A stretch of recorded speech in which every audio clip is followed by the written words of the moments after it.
Welcome to Eventual Millionaire. I am Jaime Masters, and we have my dear, dear friend Hal Elrod back on the show. He wrote the infamous book called The Miracle Morning that has sold millions of copies. Plus, he's coming out with a brand new book. You can go check it out at themiracleequation.com, and there's all sorts of bonuses and craziness that comes along with it. Thank you so much for coming on the show today. Jamie, thank you for having me, and I love you. So we went down to dinner a couple of weeks ago. Like, I just love hanging out with you. So I'm like, this is just me hanging out and hopefully giving a bunch of value for people watching us hang out with you. Yay! And when I say dear friend, we actually hang out. Yeah, He's it's like actually a legit. dear friend, not a fake one. Online friend. No, we live really close. Tell me more about the miracle equation, because I heard about the miracle morning. You tried to get me to do it. I did it. I liked it. It was annoying at first. But the miracle equation is sort of a separate subsection. Actually, I want to read what the thing is. Two decisions to move your biggest goals from possible to probable to inevitable. So good. So what are the two decisions? I really want to know what they are. So, I'll preface it with this. So the Miracle Morning is a daily practice for personal development. And it's based on really a Jim Rohn philosophy, which is that our level of success will always kind of parallel our level of personal development, right? If you want level 10 success, you've got to develop yourself into a level 10 person in terms of your mindset, your beliefs, your skills, your habits, your knowledge, right? And as you grow yourself, your ability to create extraordinary results, right, parallels right along with you. So that was the foundation. And the Miracle Morning has, as you mentioned, it's over 1 million people a day practice it around the world. Well, I kind of realized that we've all been, or not all, but many of us, myself included, are guilty of what I call being a personal development junkie. And I'm going to say something that will offend some people. In fact, I've had some people that are Miracle Morning fans get like defensive and angry when I say this. But personal development deludes us into thinking that we're making progress when that's not always the case. What? And the reason is this, right? You can be the most personally developed person on the planet, and you can read books and go to How to Change Your Life lectures and do online courses, right? And on and on and on.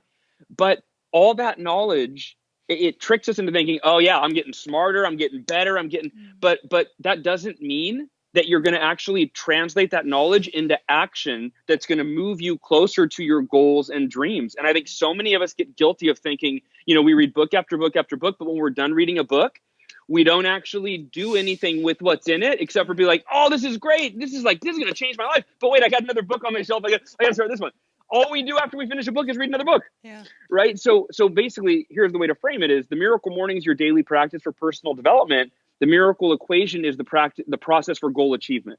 Like, that's how you go from I'm getting better in here and here and here and here and here to I want to see the bank account balance actually grow. Oh, that's the miracle equation. Okay. I want to see like my weight actually get thinner. I want to see results, not just learn a bunch of shit and not do anything with it. And so that's where I saw the need to move it to, from just personal development to you've got to have a process for actually making the things you're focusing on in the morning real, tangible results in your life. So that's the premise. And then I can jump into the two decisions if you want. Oh, no, I just so appreciate you saying this, because knowledge and wisdom, you all have heard that sort of quote, two different things. Seeing the results is what people are doing. And we're spending so much time not actually on the implementation side of anything, but we're really smart. And that's what we think works, unfortunately, in this day and age of too much information, right? So tell me how you can actually make it tangible for people. What are those two decisions? So the two decisions are deceptively simple in explanation, but really rare in execution, right? So like when I say, if I were to tell you the two decisions and then we were to be like, great, see you later, you would be like, I got no value. I don't know what to do. That does nothing for me. That was cliche. Right? Yeah. Yeah, exactly. Yep. So the first decision is you have to develop unwavering faith. The second decision is you have to maintain extraordinary effort. And you have to make these two decisions over and over and over and over again over an extended period of time. And that is where you literally take the most grand vision you have for your life, your business, your goals, your dreams, and you move them along the spectrum day by day by day from possible, which anything's possible. Who cares what's possible? We don't pursue what's possible. We pursue what's probable. Like, we need a likelihood. I'm not going to how often do we pursue a goal that you're like, probably no chance that'll happen, but I'm going to go for it. But the world's most successful people, they actually do that. They actually go, you know what? Elon Musk is like, well, electric cars, that's like not a real thing, but I'm going to step out on faith that I believe that it could be a real thing. I'm going to maintain that faith and keep moving in the direction of it being a real thing. I'll put forth extraordinary effort, which we're going to make it ordinary here in a second, because the more ordinary it feels, the better, right? But and then you put forth extraordinary effort, and then there's an operative word here: until. Circle until, underline it 3 times, right? And it's like that. Most of us give up. You know, we're like, oh, I'm going to do it, and then we try, and then it doesn't go as planned, and then we're like, never mind. I'm going to go back to the way things were, because if I show up to my job every day and get a check, I know it'll pay the bills, and that's enough for me because I'm scared of more. So extraordinary effort. I'll pause and give me thoughts. No, I absolutely adore this. I found in all the millionaire interviews that I've done, it's the commitment to the result that matters more than the how of anything. And so what you're saying is until, like, you just keep doing doing the 2 decisions until you reach it, because you definitely will. Like, that's where the probable to inevitable. Inevitable. Like, here's an example. Let's say you want to be a millionaire. Any sound familiar? Does that resonate here? Let's say you want to be a millionaire. And I forgot who I was talking to today, but we were talking about this. And I said, I was in Brazil doing a media thing, and I have a new mural. Anyway, so she was asking me some question about this. I said, listen to how simple this is. And that's the thing about success, right? What do they say? It's simple, but not easy. It's simple, but not easy. So I said, let's say you want to be a millionaire. I go, let me give you 2 steps that will guarantee you will eventually become a millionaire, right? I was plugging your podcast all over this. I said, step 1, learn from people that have become wealthy, that are teaching you, whether in their book or whatever, how to do it, right? Not by staring at a vision board, but like tactically how to do it. And that was something so important for me in this book, because I'm like, this will not be woo-woo at all. Like, the title's kind of woo-woo, the subtitle's a little woo-woo, right? And so, but it's like, how do we make this so practical, tangible, and actionable that people don't walk away feeling good and being like, I'm going to make a vision board, but I'm going to do this, then this, like, it's step by step. So anyway, but step 1 is learn from people that have generated wealth, right? They've created wealth. And step 2 is schedule an hour a day to do one thing, to do the things you're learning in the book, and each day do one thing to move in the direction, and then don't stop. That's it. That's it. And guess what? You eventually become a millionaire. You can't fail. You might want to do it in a year, and it takes you 4, or it takes you 10. But when you finally get to the place that you've been working so hard for so long, you never wish it would have happened any sooner. You're like, it was supposed to take 10 years. That journey I had to go through all that. I had to go through that bankruptcy. I had to go, right? You see the perfection in the journey. And it's so hard to see when you're in it versus later when you look back. It is. Right. It is. And that's part of what I talk about in the book with Unwavering Faith, is I go, look, I said, it's like, if you take the world's greatest athletes, like for me, who growing up, did you have like a favorite athlete? Like, anybody? I watched wrestling like Michael, and UFC. Anyway. Nice. All right, so Michael Jordan. Yes. When I was a kid, and I think for like everyone of my generation, every young man, like Michael Jordan was the epitome of the champion, right? Most famous athlete in the world. So Michael Jordan, I believe, and if you study the world's most successful people in any walk of life, right? CEOs, millionaires, athletes, whatever, and we're using an athlete as an example with Jordan, you find that these are the 2 fundamental decisions that are responsible for their success. So with that first decision, unwavering faith, you take a Michael Jordan. He made a decision, and it may have been an unconscious decision at some point in his life, in his basketball career, that he would make every shot that he ever took. Now, let me ask you, Jamie, does any player no one's ever made any shot, right? Yeah. No, the best players in the world make about 50%. That means you miss just as many as you make, right? But here's the deal. Even though the possibility of making every shot that Michael Jordan took was not real, it wasn't possible, it was impossible, it didn't change that he had unwavering faith every time the ball hit his hands that he was going to make the shot that he took. And if he missed that shot, most people, and that's why these decisions are so counter to our human nature.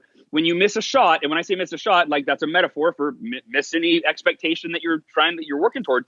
When you miss a shot, then you start to doubt and you go, maybe I'm not as capable as I thought I was. Now, if you miss 2 shots in a row, you go, right? And like the average basketball player goes, oh man, it's an off night. Yeah, and they won't shoot anymore. They'll just pass the ball. But the LeBron Jameses, the Michael Jordans, the Kobe Bryants, they could miss 17 shots, 25 shots for the first 3 quarters. Their faith is unwavering, and they want the ball every single time because their mental conversation, which is what I teach you to have in the book, is give me the ball. I will make this shot. I will reach this goal. Well, wait, but you just missed the last shot. You just failed at the last goal. Yeah, but I have unwavering faith that I will make the next one. And here's what this does.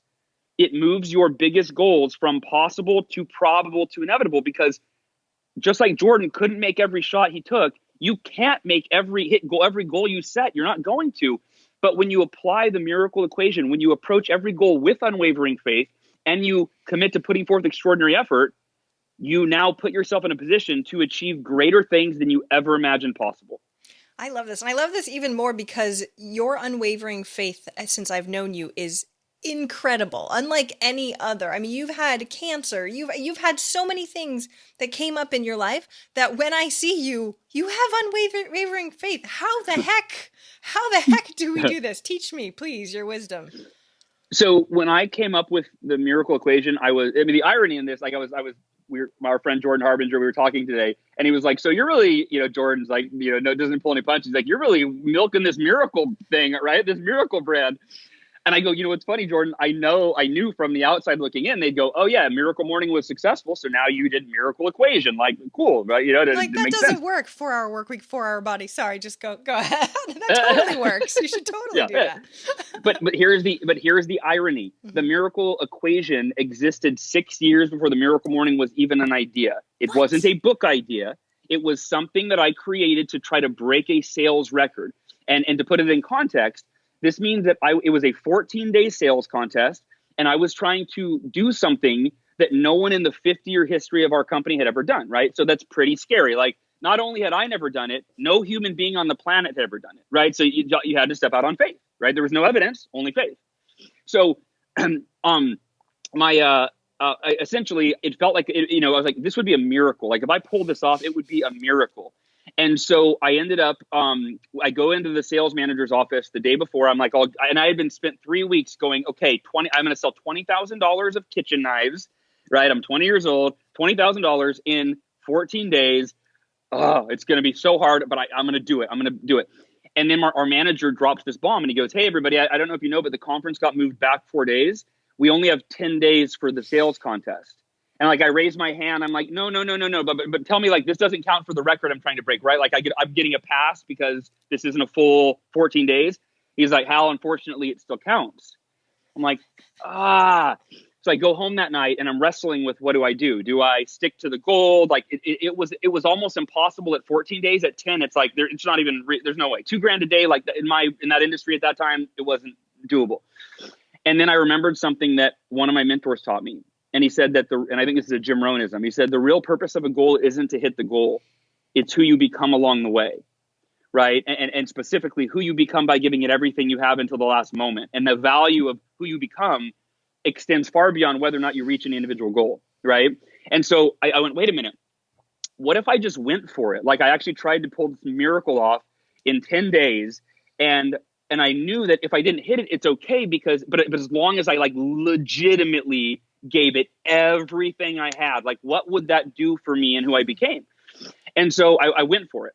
And I asked myself, what would I have? What decisions do I have to make today, like the night before I started, to do this? And I thought, okay, well, what are the problems that could derail me? And for everybody listening, these are the problems that derail you from your goals and dreams. I don't care who you are. Number one is fear and self-doubt. I thought, I guarantee I've been in sales long enough to go, I'm sure I'm going to have bad days. I'm going to have, I'm sure maybe I get halfway through the 10 days and I'm nowhere near on track. And then I'm going, God, there's no way I'm going to do it. So I thought, I've got to override my fear and self-doubt with faith. I have to do that by telling, and here's the thing, Jamie, this isn't rocket science, right? What we focus on expands, what we focus on becomes our reality. So if you have a fear or a self-doubt because you miss a shot, whether literally or figuratively, then the self-doubt creeps in, and then you start to question yourself, and then you question your goal, and you question your ability, and you question your commitment, and you're consumed by fear and self-doubt. Now, does that move you closer to where you want to go? Yeah. And most people live that way, right? Yeah. Like, that's how they live. Yeah. And so I thought, I've got to override that with faith, and here's how I did it. It was very practical. I wrote on a note in my pocket that I kept the entire time. I am committed to giving it everything I have to sell $20,000 in 10 days, no matter what, there's no other option. That's it. It's not rocket science. And that became an affirmation, a mantra, where whenever I had a no sell and I'm like, oh God, I would pull it out and I'd go, And I would literally scream it. Like I'd roll down the windows. I would scream it out of my car. I would be like, I am committed to give it everything I have until the last moment, regardless of the results, no matter what, there's no other option. I said that hundreds and hundreds and hundreds and hundreds of times. And if you're watching this, how often do you, how often every day are you reciting thoughts and words and directing your focus on a level of unwavering commitment to achieve the result that's the most meaningful in your life? I would bet for most people, it's not at all. Yeah. If you started doing that, how might that shift what you think about, how you feel, what you focus on, and then what you do as a result? So that's how you maintain unwavering faith. Extraordinary effort. I said I would make this ordinary. This isn't Gary Vaynerchucking it 80-hour a day, work days. Yeah. Thank you. No. I got to go pick up the kids after this. I got to do what I got to do. This is what makes extraordinary effort extraordinary. Okay. If I had to sum it up in one word, it's consistency. That's it. It's not 80 hours a day. It's 1 hour a day. It's 1 hour a day doing something meaningful that will move you in the direction of your biggest goals and dreams so that you can't not get there. It just is a matter of time now, right? Yeah. And that's the thing. Most people, we chase squirrels, we get distracted, we get demotivated, we lose the steam that was initially there when we were excited. And so the effort, either whether our faith goes out the window first or the effort, one of them goes, and when one goes, the other one goes, right? When one goes, the other one goes. So these are the two decisions that you don't make them once and then sit back and wait, right? You don't set it and forget it. You make them every day, consciously, actively, and you live in alignment with them, and you can't fail. And that's what the book is like. How do you, breaking this down and making it actionable? So you embody this anyway, just as a side note. So how does somebody that's a layman go through and go, okay, now I want those two things and I want to remember to do it every day, right? So you've had consistency of doing it over and over and over again. How do I get myself to do it? Sure. So like in the book ends, same as the Miracle Morning, it ends with a 30-day challenge.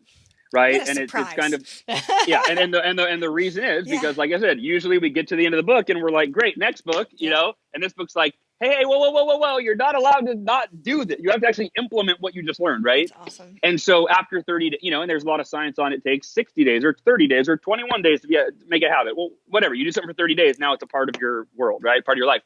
So, a few kind of simple steps. Number one, like the book talks about how, and it's very much in alignment with the book, The One Thing, our friend Jeff Woods, right? Is that we often set mini goals and goals are fun and cute. You set them, you don't hit them, you set new ones next year, you call them New Year's resolution, whatever, right? And so the idea of you set all your goals, right? Okay, I've got 8 goals, I've got 10 goals, I've got goals in each area, whatever. And then you get really clear on which of these is my mission. And language is really important because the language that we use affects our emotional response to the words that we say, right?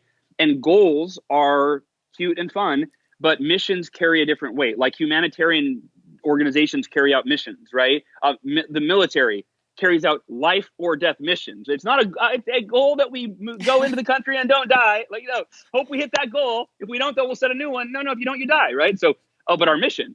So the idea is number one is you identify your mission. What is the goal? So set all your goals and then go, which of these goals is the most meaningful? And for you have to measure that. Like for me, it would be like, which one of these will improve the quality of my life more than any other?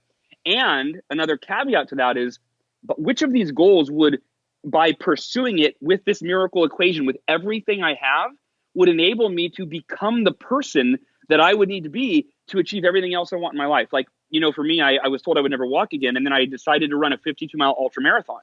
And the funny part is, not because I was a runner. I've never run more than a mile in PE class in high school.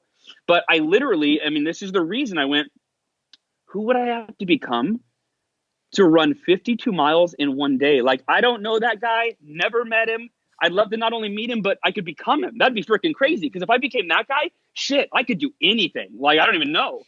And so that's why, that's an example of a mission where you go, by committing to that, it will force me to grow so much that even if whether I hit the goal or not, that doesn't matter. Who I will be at the end of that journey is, I will be a different me, right? So that's the thing, is set your mission and then write the miracle equation down in writing, right? And it's I am committed to maintain unwavering faith that I will give it everything I have to blank, like whatever your mission is, right? and I'll put forth extraordinary effort no matter what, regardless of my results. That's an important caveat. I like to put that in, regardless of my results, because if results aren't going the way you want, like the book talks about, yes, you have to stop, you have to assess, you have to make sure you don't just keep going in the wrong direction. Yeah, thank you. Right? That's good. But you absolutely, you assess, and then you go, okay, you have to keep moving forward. And so, anyway, that's the simple way to execute this. And it goes back to what I said with, if you want to be a millionaire, learn what millionaires do it every day, a little bit, keep doing it until you get there. Now you're an eventual millionaire. I love how you do break it down so it is simple. It's like a slap in the face to be like, you already know this stuff, just actually do it instead. Because we do have this distrust of ourselves in goal setting, because we're like, oh, I set this thing. Oh, wait, well, and whatever excuses come up from that. Oh, wait, I set this thing. And then that takes the whole point of goals out, at least to me. So I love the idea of mission. How do you pick just one? The first time I did this whole idea of mission, I was trying to double my sales so it goes back to it was actually the last year I was with that company, with Cutco. And I was trying to double my sales and I had been one of their top reps for 5 years. So to put it in context, like every year I was always like the top 5 out of 50,000. And then I'm like, wait a minute, I want to double my sales. I want to double the best year I've ever done, since I only have one more year with the company. I want to go out with a bang. And I thought, what would that look like? And the real, the ultimate reason for me to do that, for me to double my sales, wasn't the income, the money, the recognition. It went back to, who would I have to become to produce twice as much as the best I've ever done for an entire year? I don't know that guy. I don't, that's crazy. And so, so what I did is I got really clear. That year I had a goal to get in the best shape of my life physically. I wanted to meet my wife. That was kind of a goal. It's hard to control, but I'm like, I'm going to put that intention out there. I wanted to rock climb 3 days a week. I wanted to write my first book. I wanted to launch my speaking career. And I wanted to start my first ever business coaching business, right? My coaching business. You're not an overachiever at all, Hal. No, and it was, it's great. And that was the first year I really became like an overachiever. I was but here's the deal. This is what will blow people, or might surprise you. I decided, okay, I want to achieve all these goals, but I can't give equal weight to all of them, or I'll probably achieve none of them. Mm-hmm. And I thought, which one is my mission? And I went, well, this is the last year that I have to sell Cutco. It's the last year I'm with this company. So I don't get a second chance on this. And if I were to do this, it would double my income. So I would have a lot more cash to start this new business and to promote my new book and all of these things, right? And I think it's the hardest goal, where I have a reference of going, I would literally be producing twice what I'd ever done. So it's so I decided that's my mission. And here's how this lines up beautifully. So in the book, I talk about your mission, and then I go, whoa, don't forget about all your other goals. The mission, all of a sudden, so you have all the goals, the mission rises up to the top. And in a very logistical, practical way, I was not allowed to spend any time on any of my other goals on any day until I had done the process, which in the book I teach you, define your process, until I had executed the process that would move me toward my mission. And then so in the morning, I would make my 20 calls for the day. And once I did that, I earned the right to work on my book for an hour, to start some coaching, work on coaching clients, to go to the gym. That year, I got in the best shape of my life. I was down to 5.7% body fat. I don't know if that's even healthy. And I put on 20 pounds of muscle. I met the woman of my dreams, who I now have 2 kids with. I wrote my first book and published it, Taking Life Head On. I launched my speaking career and gave my first paid speaking engagement. And I got my first 6 coaching clients before the year was over. And I hit my goal and doubled my sales and doubled my income. You did double. And darn it, you totally did them all. Okay. Yeah, and but I look back and I go, if I had not have clarified my mission, every day would have been a debate on what should I spend time on now. And at the end of the year, I could almost guarantee I would have failed at every single one. Wow. I really appreciate this. How, in doubling your sales in that specific instance, though, why wouldn't you go, hey, well, let me make 50 calls. Let me spend not however many hours or whatever it is. Why don't I double what that is? And then you wouldn't actually have as much time to do all the rest of the stuff. Why not try and go all in for some of those things? How did you know that 20 was enough? So a great example. And it ended up being 40 for the day. Here's how this worked. So in the book, I talk about the power of the process. Every result that we want to achieve in our life is preceded by a process.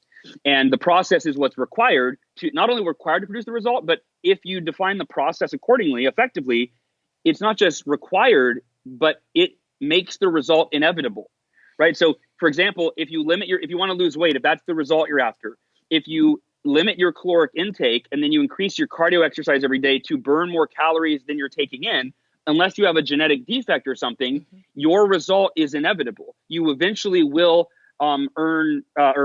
eventually will lose the weight, right? So you can apply this to anything with the process. So here's what I did. I went, okay, I looked back at my schedule from the year that I had sold $100,000 of Cutco knives, and I was trying to sell 200,000 that year. And I went back because I would tally my calls every day. And so I was able to go back and literally go, how many calls did it take me to sell $100,000? And I went, oh, and it was like 21.2 calls a day or something, right? Like it was right at 20. And I go, so wait, and this takes the fear. Doubling a result is scary. But when you break it down to the process, I went, wait a minute. I've made 40 calls in a day before. I've never sold $200,000 in a year, but I made 40 calls in a day. So I could commit to the process knowing that if I do it every day, the law of averages is going to play out. It's almost inevitable that I'll double my income. And I was still scared of the result, but I was not scared of making 40 calls in a day. So I made 20 calls in the morning and then 20 calls in the evening, right? Hitting people that were home during the day and then hitting people that were home in the evening. And that's it. And it's like, oh, and I sold $205,000. I doubled. I mean, it's really not rocket science. Like, that's what I say in the book. I'm like, miracles aren't this crazy thing. And here's how I define a miracle. All it is any result outside the realm of what you believe is probable for you. Therefore, when you hit it, it feels like a miracle. Like when I doubled my income in sales that year, I literally remember I got my mail, and the week after the year ended, and it was my final commission statement. And you never know if the orders are all going to go through. Sometimes you have they don't go through, credit cards declined, right? And I was like, close. And so I was standing at the foot of my bed, and I opened my commission statement, and it says $205,000. And I remember I literally, you can insert classical music here. I opened my arms with my commission statement in hand, and I just like I was falling on a bed of clouds. I'm just like, oh my God, I did it. And that's the experience I want people to have with this book is you are capable of so much more. And this unlocks that for you. And I want you to have that experience of standing at the foot of your bed and whatever your miracle is, right? 6 months from now, a year, whatever, you fall back and you're like, I can't believe I did it. I cannot believe I did it. Freaking crazy. And then you move on to your next miracle. You gave me goosebumps. I love this. Okay. Everybody make sure they pick up the book. I know we have to start wrapping up, but I want to talk about this next time. After many months after this is a huge international bestseller, then we'll chat again because I'll have more of your time because I know you're running from podcast to podcast. Literally, you should listen to him on a bazillion of the best podcasts because he's going on a amazing tour right now. That's why you're with Jordan. But I'm going to ask you the last question. What is one action listeners can take this week to help move them forward towards their goal of $1 million? Yes, I'm actually going to revisit an action that I gave earlier, right? Repetition is key. So here's the deal. Number one is define your mission. So look at all of your goals. And if you don't have your goal set the goal, right? Go Google an article on how to set goals, right? If you're not on that page, most of you probably are, but look at all your goals and revisit them and ask yourself, which of these is the most meaningful, most significant, and maybe most important. By giving it everything I have, it would enable me to become a version of myself that I've never met, but that could accomplish anything that version ever put their mind to. And then that is your mission. And then I'm given the second step, which is that miracle equation. Put that in writing and phrase your mission. I am committed to give it everything I have to reach this blank, whatever your mission is, right? No matter what, there is no other option. And read that every day and then live in alignment with it. And now your success becomes inevitable. If you have a mission and you're doing something every day that moves you in the direction of that mission, it's inevitable. You will eventually get there. Everybody go to themiracleequation.com so you can pick it up with all the bonuses. And one thing that I feel like you do really, really well is build a community around this. So are you going to have a miracle equation community also that I can join and be part of the challenge? Yeah, I'm trying to figure that. We have 200,000 people in the Miracle Morning Facebook group, and 600,000 in the email community. And so I'm like, I don't think that I should divert. I think don't start a new one. Yeah, but it's going to be the Miracle Morning community. Yeah, the Miracle Morning community. And the beauty of it is everybody. Oh, go ahead. Sorry. Oh no, go ahead. Oh, everybody. I've never when Miracle Morning came out, I was not an author. I was unknown. it's so wild to launch this book and have like hundreds of people because like we have 300 people on the advanced reader team that are all Miracle Morning fans, and there's just hundreds of selfies online, and people are like, this book's as good as the Miracle Morning, it's just different, and yada yada yada. And so so I'm not sure what the community is. It's the Miracle Morning community. We might just rename it the Miracle Community, and I'm not sure. We'll figure that out. So that's what I wanted to highlight. I want everybody to go check that out, because the amount of community that you have, so you're not alone to do this, because I know we're the weirdos listening to podcasts by ourselves, and our families might not know what we're doing, and we're kind of crazy, and your community is just so fantastic, of people really helping each other and putting each other up and helping boost the neededness of personal development in wisdom and actually doing it. So I so appreciate it. Everybody should go check out the Miracle Morning community, whatever you call it. I don't actually care, but as long as everybody's in it and working together on the goals and doing this challenge. Thank you so much, Hal, for coming on again, as always. Thank you, Jamie.